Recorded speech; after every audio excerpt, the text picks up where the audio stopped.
My colleague Paulimi Saha is standing by now. She'll be in a better position to explain. All right, before we go to Paulimi, there's breaking news coming in. Surat court order in Rahul Gandhi defamation case is out. Rahul Gandhi has been previously advised by the Supreme Court to be careful about his statements, but there is no change in his conduct. Rahul Gandhi is a sitting member of parliament, and as a member of parliament, when you're addressing the public, it is a serious issue. What else does the order say? The order says statements of MPs have a very wide impact on public, and this makes this crime more serious. Lesser punishment will send a wrong message to the public, and the purpose of defamation will not be achieved. This is the order coming in from the Surat court. We are bringing that order first here on India Today. Let me encapsulate for our viewers. Surat court has just passed an order in the Rahul Gandhi defamation case. And what are the points? Point number one, Rahul Gandhi has been previously advised by Supreme Court, they say, to be careful about his statements, and there is no change in his conduct. Number two, they say Rahul Gandhi is a sitting MP, and as an MP, when you're addressing the public, it is a serious issue. Number three, statements of MPs have a very wide impact on the public, and this makes this crime more serious. Nalini Sharma joins us for the latest.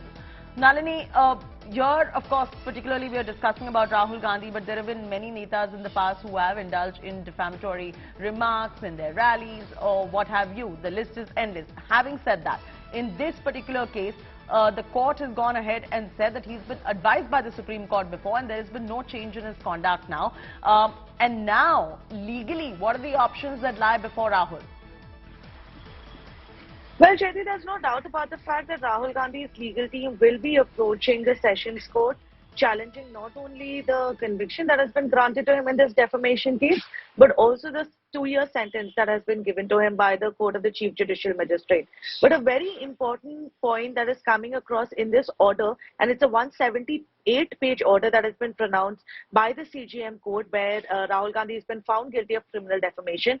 One very important aspect that comes through is that the court has said that it will send a wrong message to the society if any lesser punishment is granted. Now, we know that 2 years is the maximum punishment when it comes to a criminal defamation case, and the maximum punishment has been granted to Rahul Gandhi, and that's not just by chance. The court has specifically noted in the order that this has been done to ensure that there is no wrong message that goes out to the society, because when a sitting MP is addressing the people or addressing the public, then it's a matter of serious concern, and he should be very careful about exactly what he says. In addition to that, Rahul Gandhi is somebody who has been warned and advised. The court uses the word advised, but Rahul Gandhi has been specifically warned by the Supreme Court earlier during the Rafale case to not make such irresponsible statements in the public domain. And during this time, Rahul Gandhi, if you remember, had to tender an unconditional apology even before the Supreme Court for the statements that he had made relating to the Rafale deal. So keeping that in mind, the Chief Judicial Magistrate in Surat has said that after that warning being issued, there has been no change in Rahul Gandhi's conduct, which is why the maximum punishment needs to be given to him. And through that, this 2-year sentence has now been given to Rahul Gandhi. The court has also noted that only a monetary fine in this case is not going to be enough, which is why a jail sentence has been specifically imposed upon him in this case by the Surat CJM court. All right, Nalini, stay on with us. She's getting us more details from the order that has come out from the court right there. Just quickly taking this across to Paulimi, who has information on what next for Rahul Gandhi as a member of parliament. Paulimi, if you could walk our viewers with that regard too.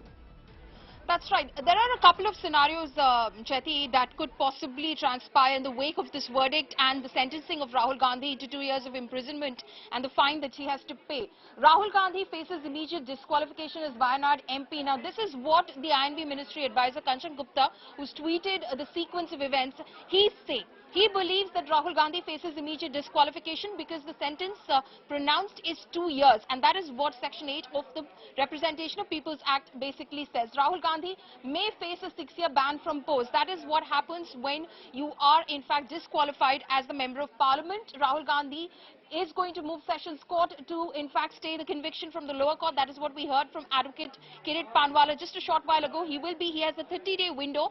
Still, when the sentence stands suspended, he's out on bail. He will be appealing against the verdict. Disqualification imminent if the court gives no relief. So that is what we believe. If the court doesn't stay the conviction, then he will, of course, stand disqualified as a member of parliament. The law mandates disqualification from the day of conviction. That is what the law states. Now, in fact, there is a Supreme Court 2013 ruling which clearly states immediate disqualification. This is the 10th of July, Lily Thomas versus the Union of India case that Kanchan Gupta has cited in his tweet, 2013 case, where basically you are to be immediately disqualified if you stand convicted in a case. I'm not even talking about the sentence. If you stand convicted in a case and the sentence is above 2 years, then you immediately will be disqualified. And the window earlier, which was allowed for you to go ahead and appeal in a higher court, in a high court, or even the Supreme Court of India, basically seeking legal recourse in higher courts over a 3-month window,